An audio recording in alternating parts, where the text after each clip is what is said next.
Senior citizen तो limit 50,000 होती।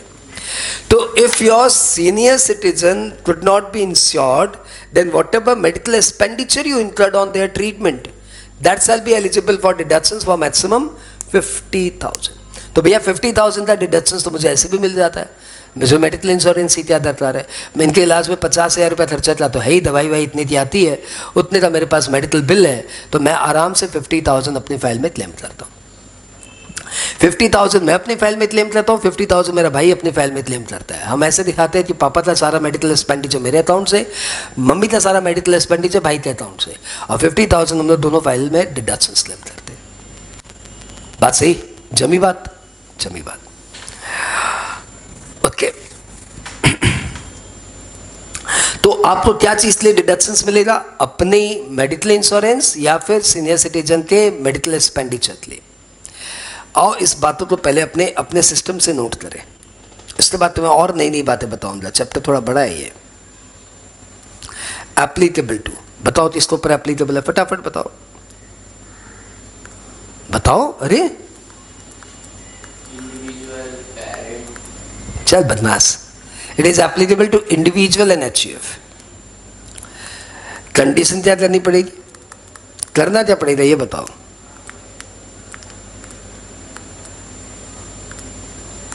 Number 1, assessee pays medical insurance premium, आप इसको हेल्थ इंश्योरेंस प्रीमियम भी बोल सकते हो, फॉर हिमसेल्फ और relative.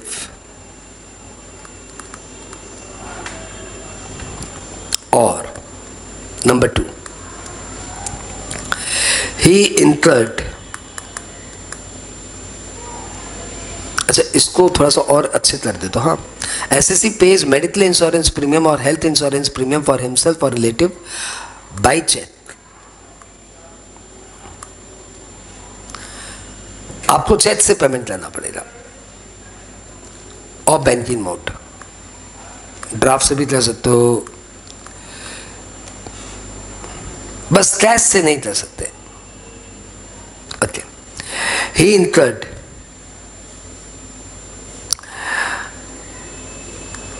an amount for, he incurred an amount for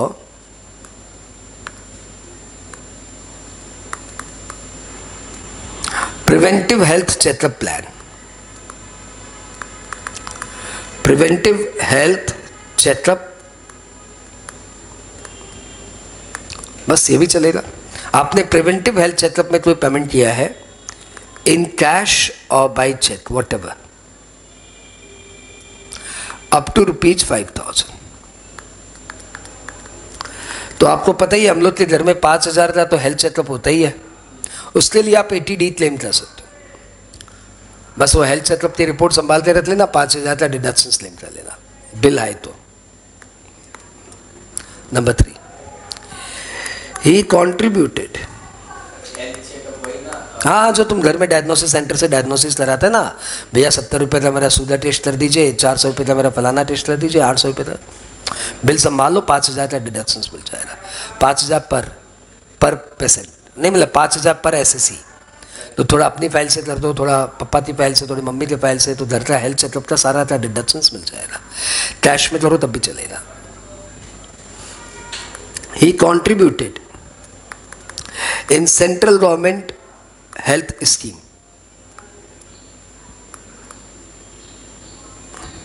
अब सेंट्रल गवर्नमेंट का तो हेल्थ, मैं इसका पूरा नाम बताऊं क्या? सेंट्रल गवर्नमेंट हेल्थ स्कीम का नाम क्या है?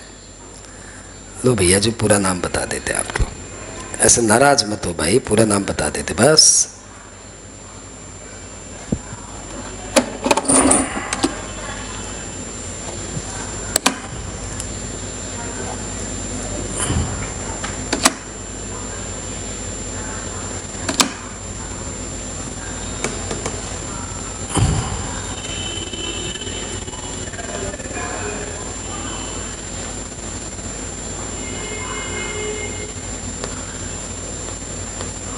आ दिया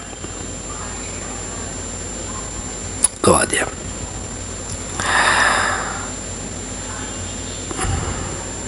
contributor to central government health scheme, यही नाम है भाई। क्या करूं बताओ, अब यही नाम है तो मैं क्या करूं। तो आपने सेंट्रल गवर्नमेंट की हेल्थ स्कीम में पैसे लगाए हैं, तो जितना भी आपने पैसे वहां पे कंट्रीब्यूट किए हैं उसका आपको डिडक्शंस मिल जाएगा।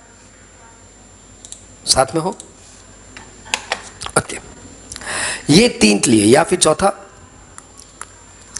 If insured person is senior citizen, insured तो हुआ ही नहीं तो इंश्योर्ड कैसे बोल सकते हो। If insurance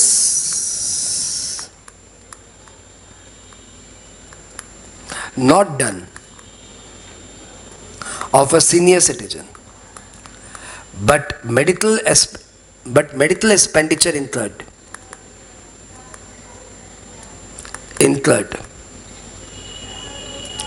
then deduction can be claimed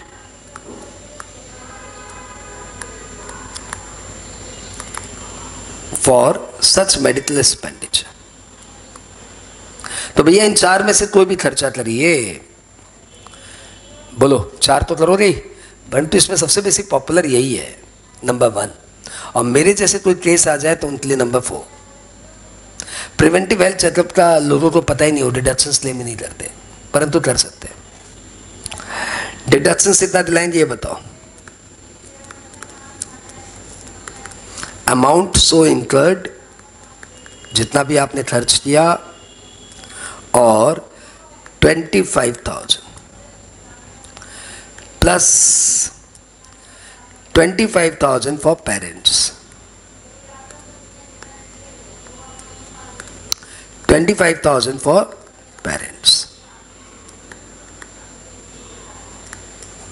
सब क्लियर? इसी में नीचे छोटा सा नोट डाल के, डिडक्शंस के अंदर ये नोट डाल के, if insured person is senior citizen, insured person is senior citizen, then limit shall be 50,000 instead of 25,000। सारी बातें क्लियर क्या? अरे हाँ बोल दो तो आगे बढ़ जाते हैं। ये ऑनलाइन वाले हाँ बोल रहे हैं मुझे कुछ भी? हाँ sir, okay. Notes number 1, relative here means, सबसे बड़ा नोट, अब तुम्हारे में दम है तो ऐसी पेंटिंग बना के दिखाओ। दो इतनी मेहनत वाली पेंटिंग मैंने बनाई है, तुम बना सकते हो इतने सुंदर पेंटिंग? दिखाओ दिखाओ, बनाते दिखाओ। जाओ जाओ जाओ जाओ जाओ, बनाओ बनाओ। इतनी सुंदर पेंटिंग, ओ हो, क्या क्रिएशन है। हस्बैंड वाइफ, 4 बच्चे, वो भी हाथ पतला पतला के, कंधे पे लटका लटका के।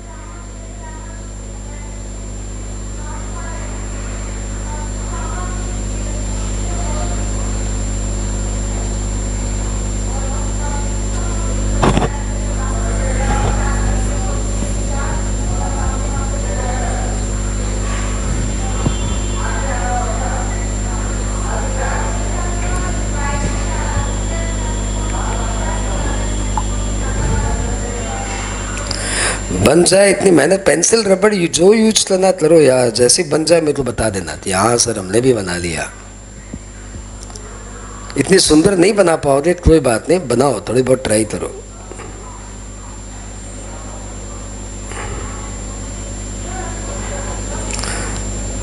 कोई बात नहीं, कोई बात नहीं, अच्छा बना है, ठीक ही है।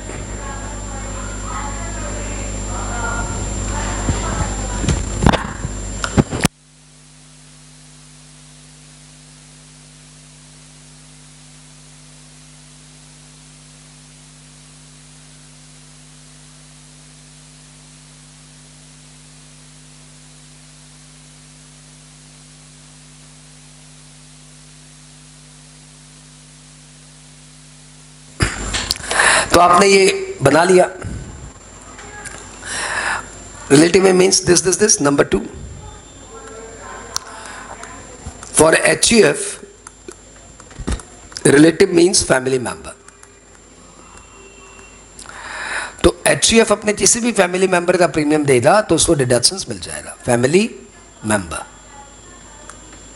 ओके, नंबर 3, असल मेडिकल इंश्योरेंस में एक तरह का प्रीमियम आता है। देखो मेडिकल इंश्योरेंस में प्रॉब्लम क्या होता है, हर साल प्रीमियम देना पड़ता है, राइट, हर साल प्रीमियम देना पड़ता है।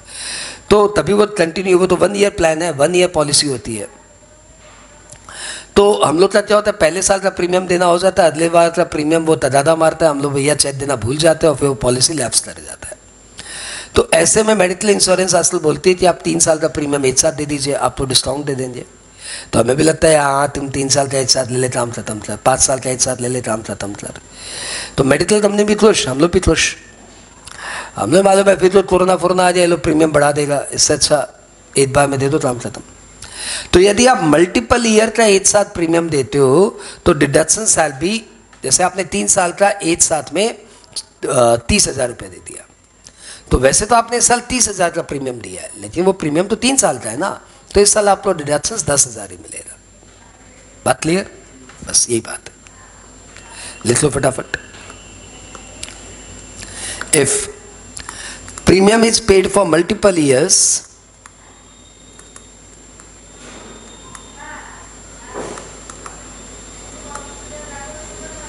then deduction shall be proportionately allowed.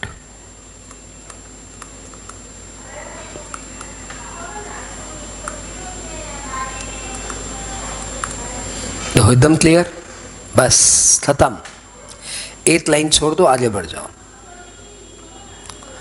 Illustration करो, देखो तुम्हें कितना समझ में आया। आओ, एक पहला mister X aged 45 years paid following premium, paid health insurance premium as under, paid health insurance premium as under। अच्छा एक लाइन लिखाना भूल गया, वो लाइन आई होप तुम संभाल लेते, लेकिन लिखाना पड़ेगा। कंडीशन में एक और condition, premium must be paid out of taxable income.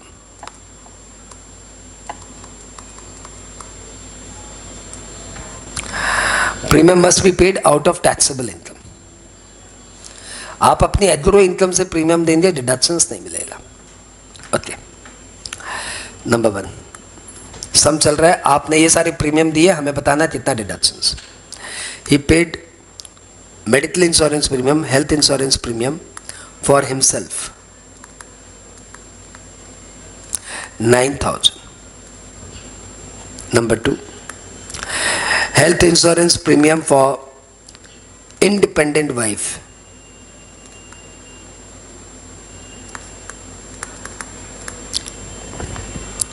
6,000 रुपये। Number 3,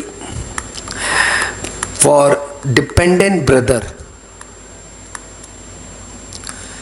5,000 रुपये। for independent son age 14 years 9,000। for dependent son age 22 years 4,000। आपको डिसीजन लेना है, इसलिए मिलेगा, इसलिए नहीं मिलेगा, डिसीजन फास्ट होना चाहिए। For dependent daughter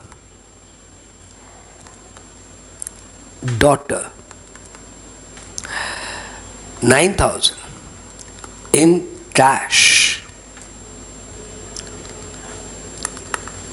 for dependent daughter, दूसरी डिपेंडेंट डॉटर होगी, daughter 1 daughter 2 4,000 out of a gross income.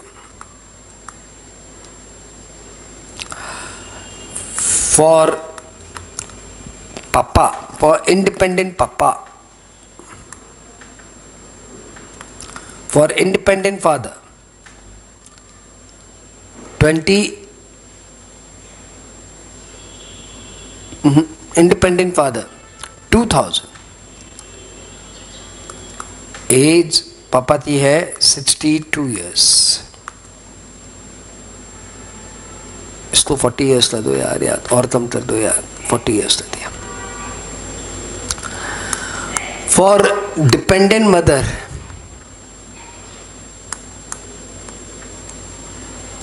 26,000, as 59 years। बस आपको बताना है deduction under section 80D, find deduction under section 80D। लो भैया जी तुम्हारा टर्न, तुम्हें बनाना है।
पब्लिक का आंसर आ रहा है 44,000।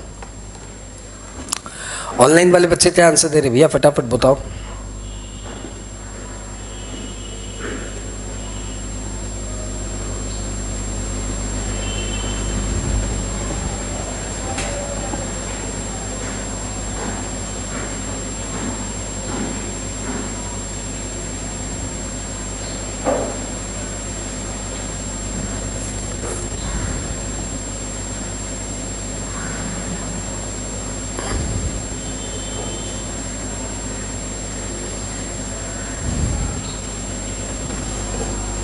$28,000, $49,000। तुम्हारा क्या आया?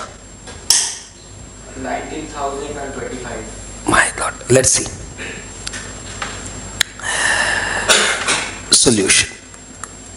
देखो पहले आप इसमें डबल कॉलमनर आंसर बना लो, क्योंकि आपको पता है 25,000 की लिमिट अलग है, 25,000 की लिमिट अलग है। तो आप क्या करो, इसमें डबल कॉलम बना लो। चलो ठीक है, अब डिसीजन लेते जाइए। Family 1, family 2। पहले अपने लिए प्रीमियम आपने दिया, प्रीमियम फॉर हिमसेल्फ भैया कितना बताया, थोड़ा अमाउंट बता देना। 9,000। डिडक्शंस मिलेगा? यस मिलेगा। प्रीमियम फॉर इंडिपेंडेंट वाइफ कितना? 5,000 मिलेगा। 6,000 मिल जाएगा। प्रीमियम फॉर डिपेंडेंट ब्रदर भैया इनके तो नहीं मिलेगा, डिपेंडेंट हो या इंडिपेंडेंट हो, ब्रदर का नहीं मिलेगा।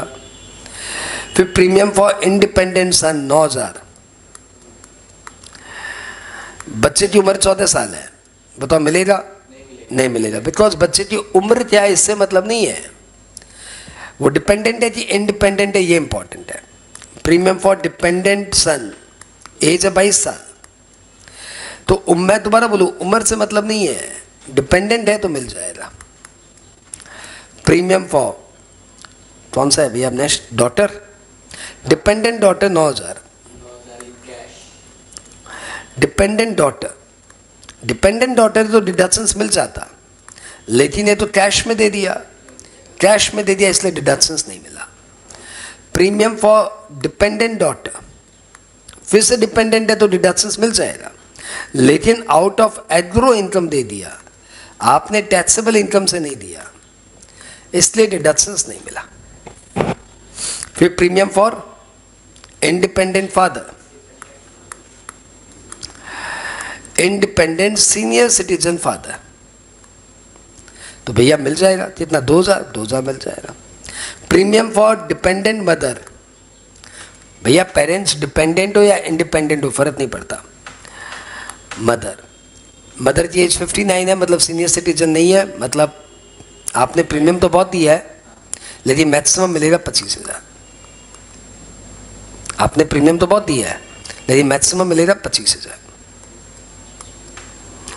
अब यहां पे हो जाए 9, 6, 15, 4, 19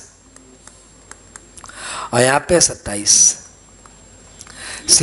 आपने दोनों का 25,000 तक रेस्ट्रिक्ट नहीं होगा भाई, सीनियर सिटीजन के लिए दिया तो लिमिट तो बढ़ के 50 हो गई ना।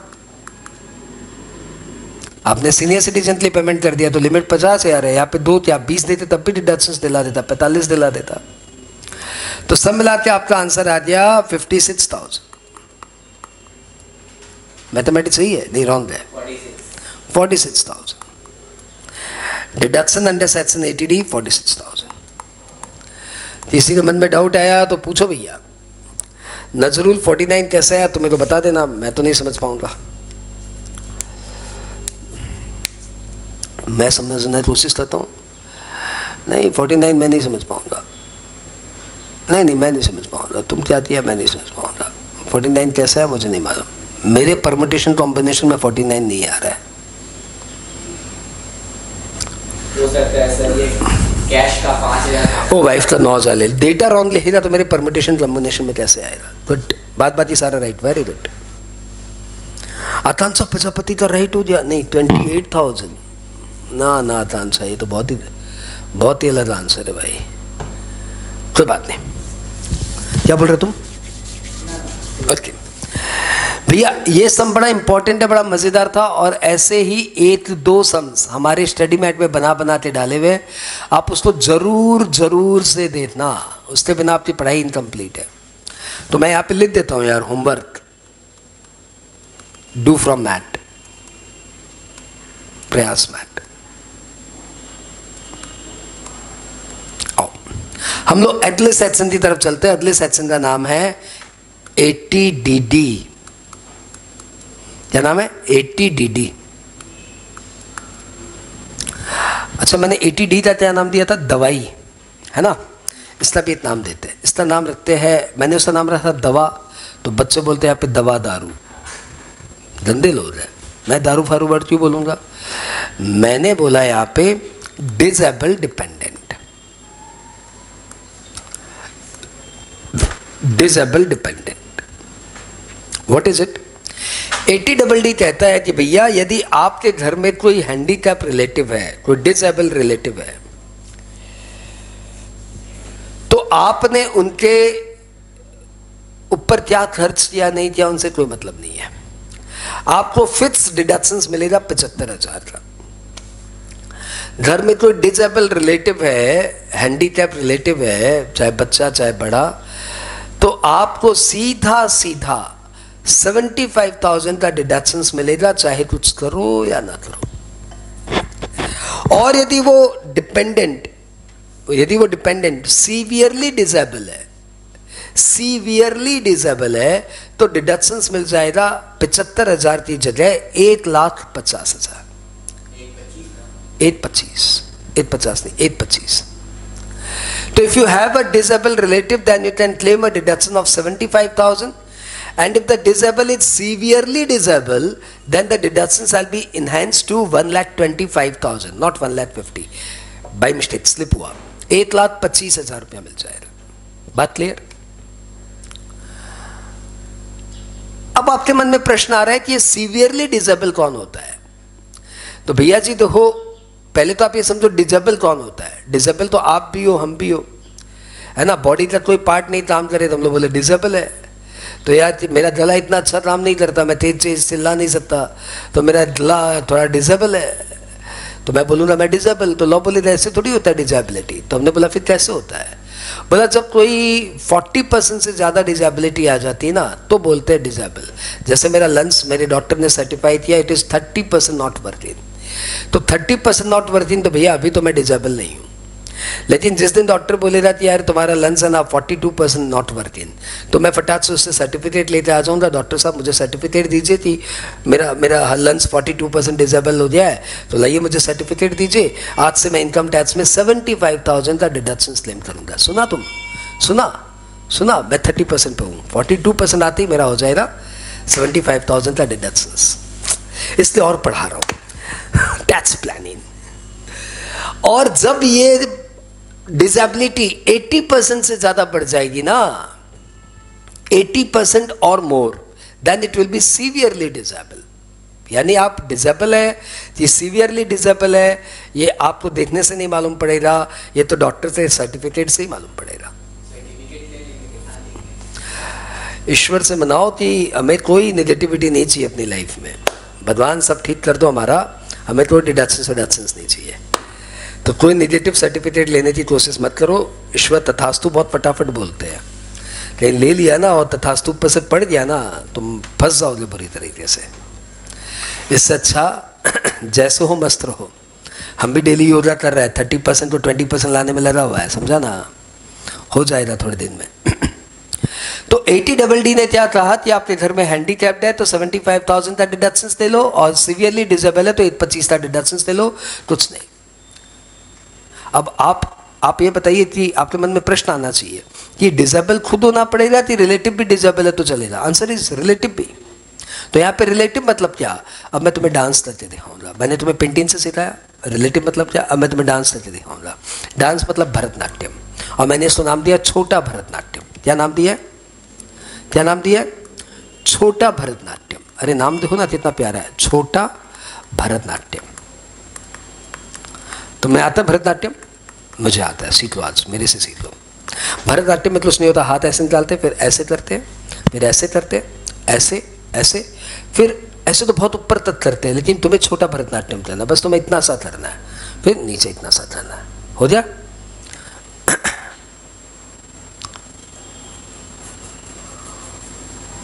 छोटा भरतनाट्यम। तो फाइनली ये इंसान, ये इससे लेफ्ट में जाओगे तो इसकी आ जाएगी स्पाउस, स्पाउस। राइट में जाओगे तो आ जाएगा ब्रदर सिस्टर, ब्रदर सिस्टर। छोटा, ऊपर मत जाना, ऊपर जाता है तो ज्यादा ऊपर उठा दिया तो दादा दादी सब आ जाएंगे, ना ना ना ना, छोटा छोटा बस, पेरेंट्स एंड चिल्ड्रन। ये है हमारे रिलेटिव की डेफिनेशन, हमने सो नाम दिया है छोटा भरतनाट्यम। सीख लिया? ओके। इनके लिए, इनमें से कोई भी एक हैंडीकैप्ड है तो आपको 75,000 का डिडक्शंस मिल, 75,000 का डिडक्शंस मिल जाएगा। परंतु टू बी नोटेड, यहाँ पे क्या नाम है देखो, कोड का नाम क्या है? Disable dependent. मतलब इसमें से कोई भी हो डिपेंडेंट होना चाहिए। यदि वो डिपेंडेंट नहीं है तो आपको डिडक्शंस नहीं मिलेगा। बात क्लियर? तो आपकी स्पाउस ही भले ही हैंडीकैप्ड है, आपको डिडक्शंस तभी मिलेगा भाई साहब जब वो आपके ऊपर फिनेंशियली डिपेंडेंट हो। फिजिकली तो आपके ऊपर डिपेंडेंट है ही, सभी को पता है, वो हैंडीकैप्ड है तो फिजिकली आपके ऊपर डिपेंडेंट है, लेकिन that must be financially dependent on you. Okay, अब इन सारी बातों को प्यार से लिखते हैं। पहली बात क्या आती है? To whom it is applicable। तो भैया it is applicable to resident individual and resident HUF। फिर दूसरी बात आती है what is the condition. Condition है कि you must have a disabled dependent relative.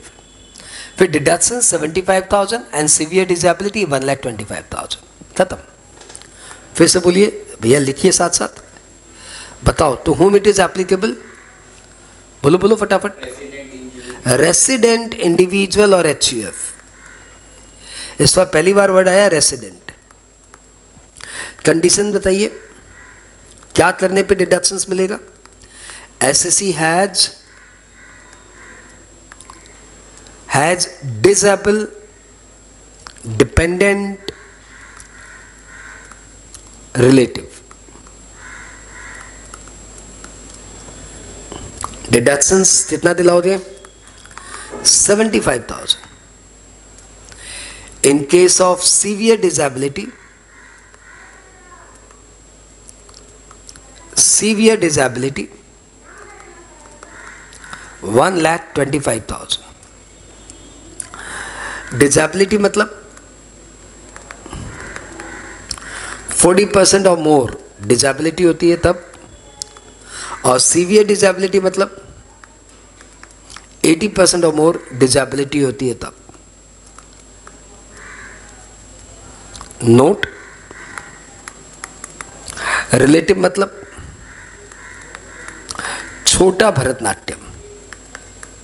ये है ना, ये सब जो उल्पटान ये जो वर्ड है ना, ये वर्ड डाल डाल के मैंने डिडक्शंस टॉपिक को बच्चों को याद करवाया है। ऑड, ये हमारा साइंस बोलता है कि ऑड वाली चीज़ें ज़्यादा अच्छे से याद रहती है, अजीबोगरीब बातें। तो भैया ये अजीबोगरीब बातें डाल डाल के हमने याद कराया है, और सब लॉजिकल बातें हैं। रिलेटिव भरतनाट्यम मतलब बताओ। भरतनाट्यम मतलब dependent spouse, brother sister, children, parents. To be noted, यहाँ पे ग्रैंड पेरेंट का वर्ड नहीं है। छोटा भरतनाट्यम, टिकटॉक ऐसे मार दिया। Spouse, brother sister, parents, children. तो ये सब बना लेना, ड्राइंग सब बना लेना, कुछ मत छोड़ना। ये ड्राइंग पहले बना लो। हाँ, और हो सके तो भरतनाट्यम की प्रैक्टिस करना। ओके, ठीक है, ठीक है।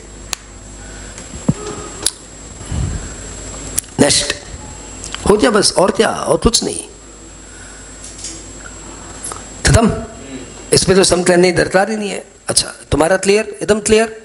संभाल लेगा, ले संभाल, ले संभाल, संभाल, संभाल। नंबर 1 देख, ये है एक भाई साहब, इसका नाम अपने रख देते हैं रामू ताता। रामू ताता का एक लड़का, इसका नाम रख दो श्यामू, और एक और लड़का श्यामू का, एक और भाई का नाम क्या रखूं? रामू श्यामू, रामू श्यामू, अरे यार तो नाम ही नहीं मिला। रामू श्यामू मामू, रामू श्यामू मामू, ये एक और लड़का। इसका ये आँख खराब, इसकी ये आँख खराब, ये भी 45% डिजेबल, ये भी 45% डिजेबल। रामू ताता ने तुमको फ़ोन लगाया, बोला देख मेरे 2 टाबरे हैं, दोनों हैंडीकैप्ड है, क्या मैं 75,000 ईच क्लेम कर सकता हूँ? 1.5 लाख या टोटल 75,000? एंड आंसर इज, भले ही आपके 2 हैंडीकैप्ड हो, लेकिन आपको डिडक्शंस तो इन टोटल 75,000 ही मिलेगा। इट इज़ नॉट लाइक 75,000 पर हैंडीकैप्ड, ऐसे नहीं होता। नहीं तो हमारे देश में 16 बच्चे वाले लोग भी होते हैं, यदि उन्हें ऐसे मालूम पड़ गया कि पर बच्चे को पर 75,000 मिला तो निकालेंगे, कट चल, कट चल, कट चल, 2,25,000 और इनकम है, और इनकम है, नहीं है, बच गए, अगले साल और कमाऊंगा तब तुम लोग को भी फोड़ दूंगा। तो भैया ऐसे भी हो सकता है ना, लेकिन लॉ बोलता है नहीं, 75,000 इन टोटल। अच्छा, दूसरा एग्जाम्पल लो, ये है रामू ताता, ये है रामू ताता, बड़े देखो सुंदर से है, और ये है हमारे काकी, काकी, हाँ। और इनके 2 टाबरे का नाम अभी बताया था ना, क्या नाम था? श्यामू एंड मामू। श्यामू हैंडीकैप्ड, मामू हैंडीकैप्ड। अब ऐसा हो सकता है कि रामू के लिए, श्यामू के लिए रामू ताता डिडक्शंस ले ले, और मामू के लिए काकी डिडक्शंस ले ले, ऐसा हो सकता है? लाउडर। एंड आंसर इज, ऐसा हो सकता है। तो काका को मिल जाएंगे 75,000 और काकी को मिल जाएंगे 75,000।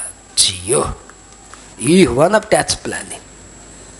अच्छा, तो फिर एग्जाम्पल नंबर 3 के बोलता है मेरा हो गया, मेरे को क्लियर है। अच्छा क्लियर है, तो ये बता, ये है रामू ताता और ये है हमारी रामू ताती, ताती ताती। ये दोनों मस्त है, बड़े सुंदर, ये आंख फुटी हुई नहीं, बड़ी सुंदर से है लोग, हाँ। और इनका एक ही टाबरा है श्यामू, और श्यामू ठहरा हैंडीकैप्ड, एक ही टाबरा है। काका ने 75,000 अपनी फाइल में डिडक्शंस ले लिया, बोले श्यामू का डिडक्शंस। काकी अपने फाइल में 75,000 ले सकती है? बोलो बोलो बोलो बोलो बोलो, ले सकते कि नहीं ले सकती है? नहीं है। क्यों? एक जन तो ले ही चुका है। एक जन ले लिया तो क्या हुआ? काकी बोली मेरा औलाद भी बीमार है भैया, डिडक्शंस दीजिए मुझे। सर दोनों ले लेगा।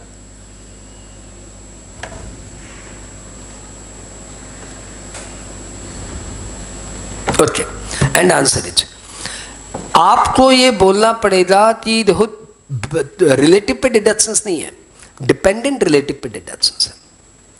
किस पे डिडक्शंस है? डिपेंडेंट रिलेटिव पे। तो आपको ये बोलना पड़ेगा कि ये जो बच्चा बीमार है, हैंडीकैप्ड है, ये किसको पे डिपेंडेंट है? आप बोलेंगे दोनों पे डिपेंडेंट है, तो हम बोलेंगे फिर दोनों का डिडक्शंस नहीं देंगे। सब्सटेंशियली किस पे डिपेंडेंट है?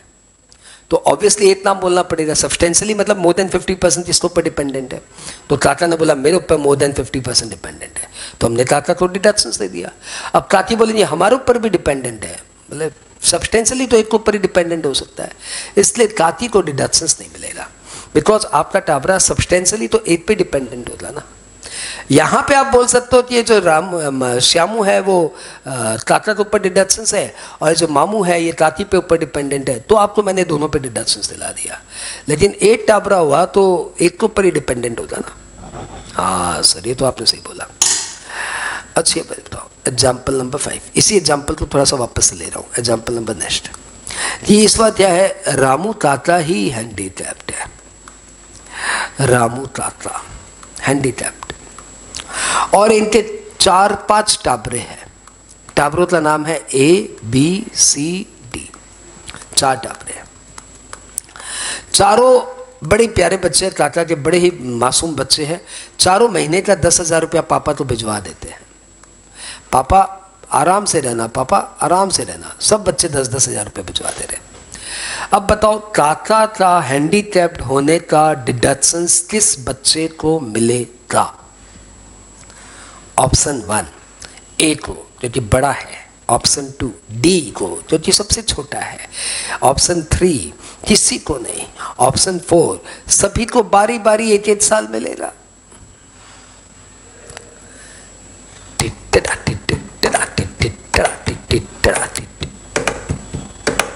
बोल नजरुल बोल, काका तेरा इंतजार कर रहा है, किसको डिडक्शंस मिलेगा?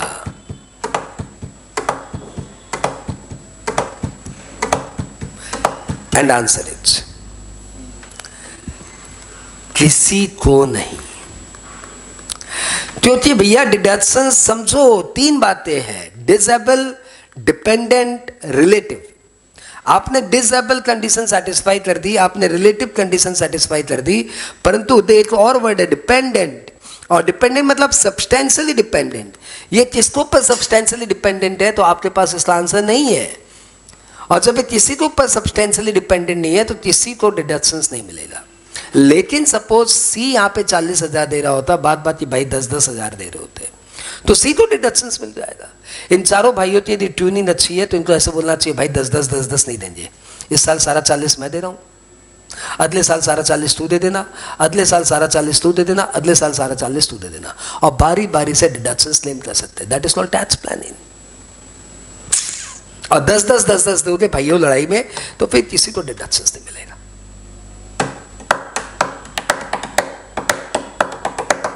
लिखा सारे एग्जाम्पल लिखा? अरे बहुत अच्छा लड़का है तू, बहुत अच्छा लड़का है, बहुत आगे जाएगा। ओके, तो भैया जी एक ऐसा सेक्शन जिसमें आपको लगता था कि हमें आता है, हमने आपको फिर भी सिखा दिया यार, ऐसी क्या बात है। अब आ जाओ अगले सेक्शन में। अगला सेक्शन का नाम है ATDDB। मैं तो कुछ चाय याद नहीं दिलाता जी, सर आप घर से चाय लाए हो पी लीजिए, नहीं तो काकी डांटेगी, ऐसा याद नहीं दिलाते आप मुझे यार। अब मैं चाय पी लिया, अब मैं चाय पिएगा, मैं चाय पिएगा। 2 मिनट का ब्रेक चल रहा है भाई, तुम अभी काका और काकी और एंडी के बच्चों को ध्यान रखो।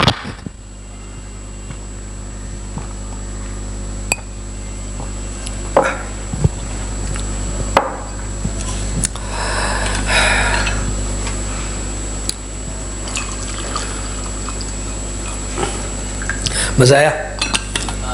अरे मैंने बोला ना, एक एक सेक्शन पढ़ेगा ना तो सारे सेक्शन अच्छे लगेंगे, सारे सेक्शन ही प्यारे प्यारे हैं। लेकिन तबीयत तब खराब होती है जब ये सारे सेक्शन एक साथ याद करने पड़ते हैं। अदरवाइज डिडक्शन टॉपिक बहुत मजेदार है। आओ बच्चों, चाय मैंने ले ली है, पीता रहूंगा, आओ आप नए सेक्शन में आओ।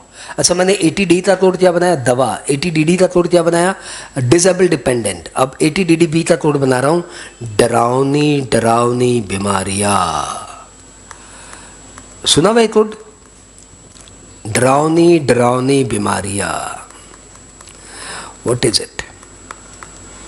ये सेक्शन कहता है कि यदि आप रेसिडेंट इंडिविजुअल या रेसिडेंट HUF है तो, और आपको या आपके किसी रिलेटिव को, आई रिपीट, आपको या आपके किसी डिपेंडेंट रिलेटिव को कोई डरावनी डरावनी बीमारी है, लाइक CA, कैंसर, एड्स, ऐसे, तो फिर इनके इलाज में आपने जितना खर्च किया सबका आपको डिडक्शंस मिल जाएगा। आप CA वर्ड से नाराज हो रहे हो तो CPA कर लो। कैंसर, पार्किंसन, एड्स, अरे बहुत सारी बीमारियों तो नाम है यार, भगवान बचाए नाम से। तो आपने जितना इनके ट्रीटमेंट पे खर्च किया उतने का आपको डिडक्शंस मिल जाएगा। दो 80DD में भी हैंडीकैप रिलेटिव थे और 80DDB में आपके पास एक सीवियर पेशेंट है जिसको कोई बहुत डरावनी बीमारी है, like cancer, like AIDS etcetera. तो फिर उनके ट्रीटमेंट में आपने जितना खर्चा किया सबका आपको डिडक्शंस मिल जाएगा, परंतु मैक्सिमम 40,000, सिर्फ 40,000। यस, सिर्फ 40,000।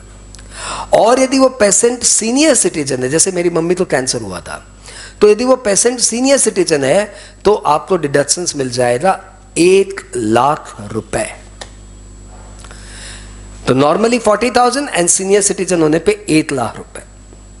लेकिन यहां पे भी वही बात है, relative must be dependent. Dependent मतलब सब्सटेंशियली डिपेंडेंट। यहां पे भी रिलेटिव मतलब भरतनाट्यम।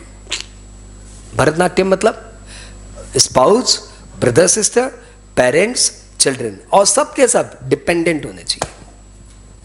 मतलब कोई भी रिलेटिव जिसलिए आप डिडक्शन क्लेम करने जा रहे हो, दैट मस्ट बी डिपेंडेंट। ठीक है?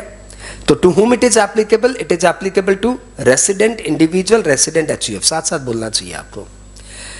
क्या करने पे डिडक्शंस मिलेगा? तो भैया, you have a dependent relative or you yourself suffering from specified diseases like cancer, Parkinson, AIDS, etc. You incurred treatment expenditure on the same, yeah, for the same. So whatever expenditure you incurred, that shall be eligible for deductions for maximum 40,000. However, if the patient is a senior citizen, then deduction can be claimed up to 1 lakh. Relative here means same as 80DD. वाह, लिखा दीजिए sir, बहुत अच्छा पढ़ा रहे आज आप। अरे थैंक यू भाई, तुम ऐसे बोल के मेरे को खुश कर दिया आज। एप्लीकेबल टू रेसिडेंट इंडिविजुअल और HUF।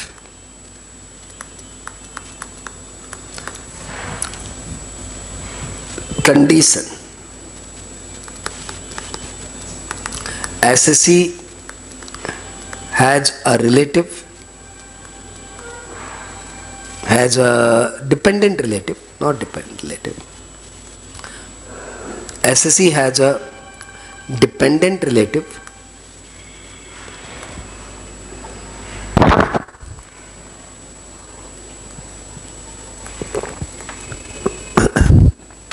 suffering from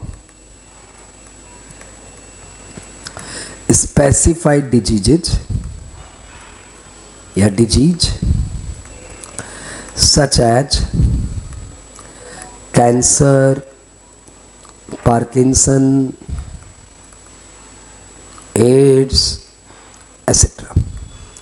डिजीज का नाम आपके मैट में दिया हुआ है, आप वहां से डिजीज के नाम देख सकते हो। 90% डिजीज के नाम आपको समझ में नहीं आएंगे, ईश्वर करे आपको 100% नाम सुनाई ना दे लाइफ में। Okay, he he incurred treatment expenditure for same.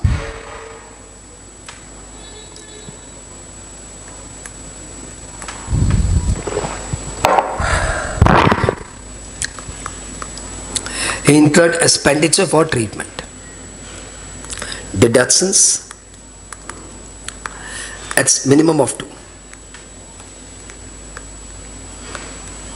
Minimum of 2. बताइए क्या क्या क्या minimum of due to? Number 1, treatment expenditure incurred,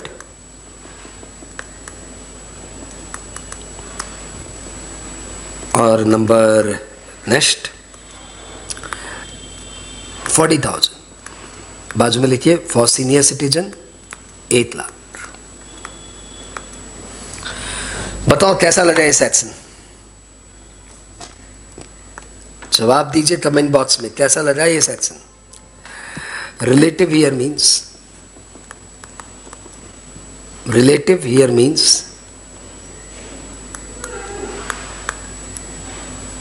बताओ रिलेटिव हियर मीन्स क्या?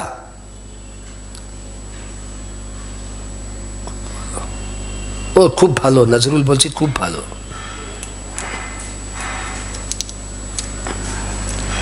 एंड रिलेटिव हियर मीन्स बताओ क्या?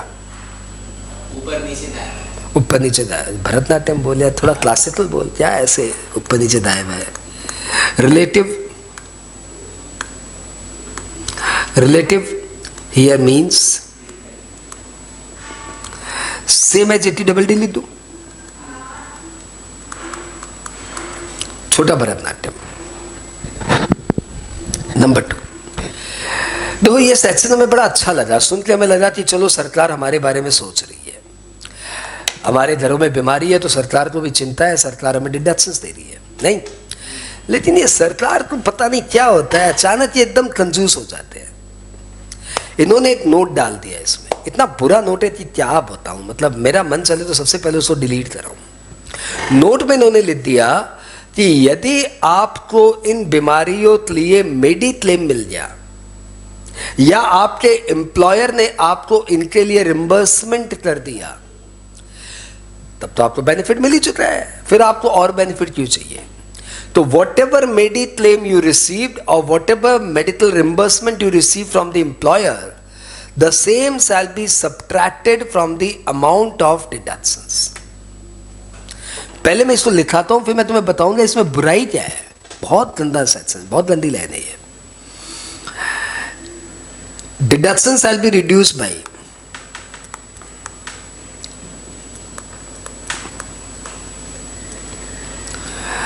बुरा है भाई, बहुत बुरा है. Deduction shall be reduce by what?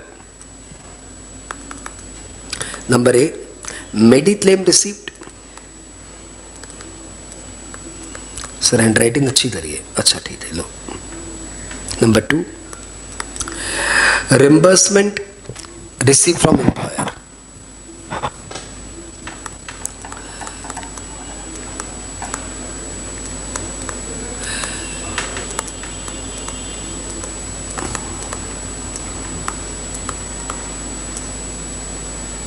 Employer. Sir इसमें बुरा क्या बताइए? तो आपको डबल बेनिफिट क्यों मिलेगा? जब आपको मेडिक्लेम मिल गया है, जब आपको एम्प्लॉयर से रिम्बर्समेंट मिल गया, तो आपको डिडक्शंस क्यों चाहिए?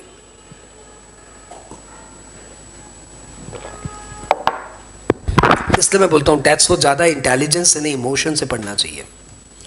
आप देखिए, ये भाई साहब है, इसकी वाइफ को कैंसर हुआ है. हाँ, कैंसर के इलाज में आपको पता है लाखों लाखों रुपए खर्च हो जाते हैं. सपोज इन्होंने ट्रीटमेंट में 3 लाख रुपए का खर्चा कर दिया. ये अपने एम्प्लॉयर के पास गए, बोला सर मेरा तो इंश्योरेंस भी नहीं है और यहाँ पे मेरा इतना रुपया लग जा रहा है, थोड़ा आप सहायता दे देते तो अच्छा रहता. तो एम्प्लॉयर ने बोला भाई बहुत दुख की बात है, ये लो मेरी तरफ से. और उन्होंने 1 जीरो कम दे दिया. कितना दिया? 30,000 रुपया. कंजूस एम्प्लॉयर. चलो लेकिन चलो दिया, ही इज हैप्पी. ये तो कंजूसी किया, 30,000 रुपया दिया, कोई बात नहीं. इनकम टैक्स अभी भी इसका जेब से 2,70,000 रुपया लगा है. इनकम टैक्स ने बोला भाई कितना डिडक्शंस मिलेगा? हमने बोला देखो भैया 3 लाख का खर्चा हुआ और हम लोग तो सीनियर सिटीजन नहीं है तो 40,000, विच एवर इज लोअर 40,000 का डिडक्शंस दे दीजिए. बोला हम सुना तुम्हारा एम्प्लॉयर तुमको पैसा दिया.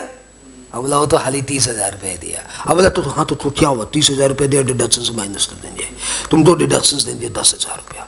हमने बोला सर मेरा 2,70,000 जेब से लगा है। बोला डिडक्शन 10,000 ही मिलेगा। और यदि एम्प्लॉयर ने 40,000 इन्वेस्ट कर दिए तो ये कुछ डिडक्शंस नहीं देने वाले। समझ में आई बुराई? कितना गंदा सेक्शन है यार, कितनी गंदी लाइन है, क्या ये सब बना देते हो लोग। इनको लिखना चाहिए था कि मेडिक्लेम रिसीव्ड और employer reimbursement received shell be subtracted from expenditure. इन्होंने बोला that shall be subtracted from deductions. अरे क्या बताए अब हम आपको, मुसीबत में कोई साथ नहीं देता भाई। ओके ओके, तो भैया सेक्शन सीख लिया 80DD हाँ, बस इसमें यही था, नोट नंबर 2 दिखाई दिया, ठीक है। अब तो मैं नेक्स्ट सेक्शंस में लेके चलता हूं। सेक्शन का नाम है 80CCH। सर हाँ हाँ, अग्निवीर। सर हरा हरा क्यों लिखा रहे हो? तो 23 साल का अमेंडमेंट है भैया, ढंग से करो। 80CCH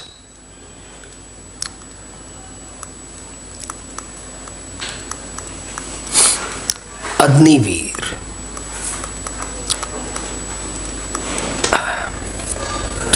दो मिनट मुझे टाइम दो यार, इसका कोड नहीं बनाया मैंने अभी तक। इसका कोड बनाऊं क्या अभी? इसका कोई अच्छा सा कोड बना दे दो ना यार। 80CCH बोलो बोलो क्या?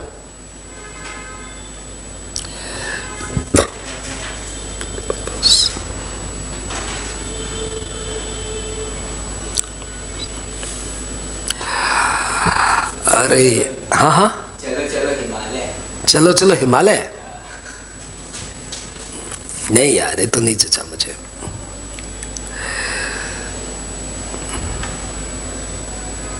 देख मैं जितना सुंदर बनाता हूँ, देख मैं जितना मतलब जितना मैं प्यारा इंसान हूँ, मैं तुझे कैसे समझाऊं। मैंने यहाँ पे स्टूडेंट को बोला कि यार तुम मेरा कोड बना दो। हाँ ये इतना इंटेलिजेंट लड़का, टैलेंटेड है।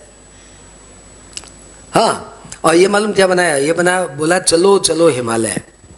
हाँ हाँ, अग्निपथ कैसे कोड बन जाएगा CCH से? कुछ भी, आतलांसा प्रजापति कुछ भी। हाँ तुम्हारा नाम आतलांसा प्रजापति से कुछ भी कर दूं मैं? CCH से बनाना कोड। मैंने इसका कोड बनाया, कोड बनाया मैंने। अच्छा तुम्हें पता है मैंने अपने कोड में कभी के यूज नहीं करता, ये तो पता ही है। अच्छा नहीं पता तो सुन लो, मैं अपने कोड में कभी के यूज नहीं करता। जब मुझे क लिखना रहता है मैं C लिखता हूँ। और आज से नहीं, जिंदगी भर मैंने कभी के यूज नहीं किया। मैं वो कहानी घर घर की, कसौटी जिंदगी की देख देख के ना मैं तो चिढ़ हो गई के लेटर से। तो मैंने इसे कोड बनाया, करो कंट्री की हिफाजत। हिफाजत कैसा लगा कोड? करो कंट्री की हिफाजत। अग्निवीर का कॉन्सेप्ट यही है कि यंगस्टर्स को बुला के गवर्नमेंट में जॉब देना, डिफेंस में जॉब देना और उन्हें ट्रेनिंग करके देना कि वो 4-5 साल की सॉलिड ट्रेनिंग लेके हाँ करो कंट्री की हिफाजत। CCH ऐसे कोड नहीं बनता दोस्त। कोड बनाने में बहुत इमोशन लगता है भाई, इंटेलिजेंस और इमोशन का गजब कॉम्बिनेशन। Okay 80CCH। 80CCH बोलता है कि हमारे देश में एक नया कॉन्सेप्ट आया अग्निवीर। ये सेंट्रल गवर्नमेंट के डिफेंस सेक्टर के एम्प्लॉइज है। इनका अपना एक फंड होता है अग्निवीर कॉर्पस फंड। इस कॉर्पस फंड में सेंट्रल गवर्नमेंट कंट्रीब्यूशन देगी और इनकी सैलरी से पैसे करके इसमें कॉर्पस फंड में पैसे जाएगा। जब ये सिंस ये अग्निवीर थोड़ा टेम्परेरी जॉब है, तो जैसे ये रिटायर कर जाएंगे उस कॉर्पस फंड से इन लोग को पैसा मिलेगा। तो लॉ बोलता है जितना भी कॉर्पस फंड में, कौन सा corpus fund? Agniveer corpus fund में जितना भी सेंट्रल गवर्नमेंट ने कंट्रीब्यूशन दिया उसका और जितना भी एम्प्लॉइज ने कंट्रीब्यूशन दिया उसका, दोनों का डिडक्शंस मिलेगा। एम्प्लॉय के कंट्रीब्यूशन का 80CCH1 में डिडक्शंस मिलेगा और एम्प्लॉयर के कंट्रीब्यूशन का यानी सेंट्रल गवर्नमेंट के कंट्रीब्यूशन का 80CCH2 में डिडक्शंस मिलेगा। ये सेक्शंस तुम्हें याद रखने पड़ेंगे। ATCCH1 में एम्प्लॉय का और ATCCH2 में एम्प्लॉयर का। जितना भी कंट्रीब्यूशन है, यदि ये लोग 30% ऑफ सैलरी का कंट्रीब्यूशन दे रहे हैं तो 30% ऑफ सैलरी का डिडक्शंस मिल जाएगा। कल यदि ये लोग 70% ऑफ सैलरी का कंट्रीब्यूशन दे दे तो 70% ऑफ सैलरी का कंट्रीब्यूशन का डिडक्शंस मिल जाएगा। Whatever amount contributed, no limit.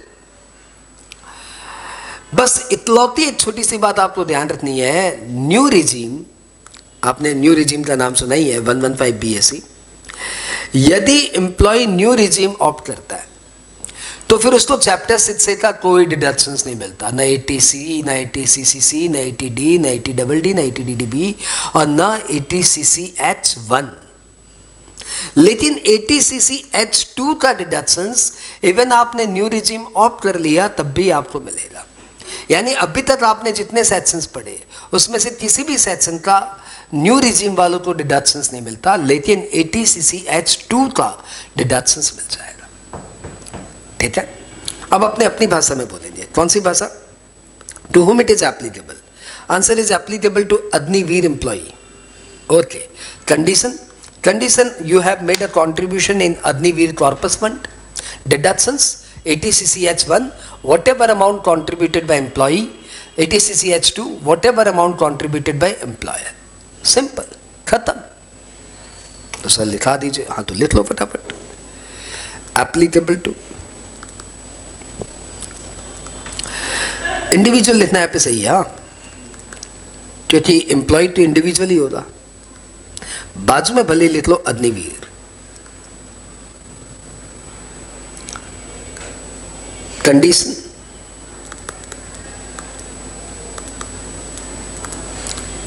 Employ and employer. Employer के बाजू में लिख लो central government.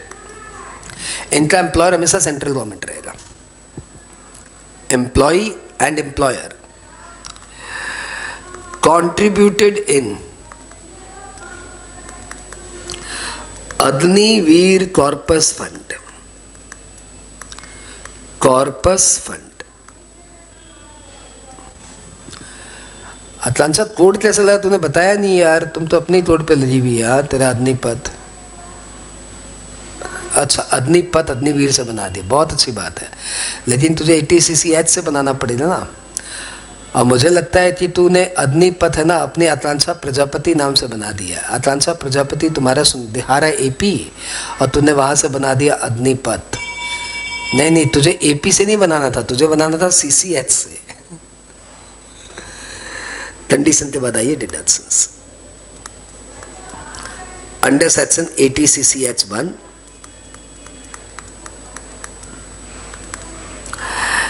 employee contribution made to contribution made to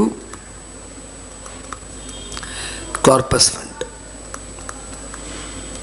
बाजू में बड़े बड़े अक्षर में लिखिए नो लिमिट, जितना दिया उतना डिडक्शंस। अब लिखिए ATCCH2। एम्प्लॉयर, एम्प्लॉयर कौन है? Central government. Central government contribution made to corpus fund. यहां पे भी वही बात है, नो लिमिट। यहां पे ATCCH2 से रिलेटेड कुछ नोट है। नोट नंबर 1, कंट्रीब्यूशन नहीं ऐसे नहीं, employer contribution shall be first added to salary. याद आया ना ये बात? पहले वो सैलरी में ऐड हो रहा है और उसके बाद नीचे डिडक्शंस मिल रहा है। Employer contribution shall be first added to salary. And number 2, deductions important note है, तो इसको कैसे करूं? इसको हरे में ले देता हूं। Deduction shall be available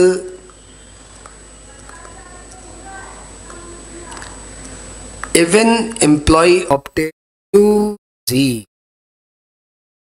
under section 115BC।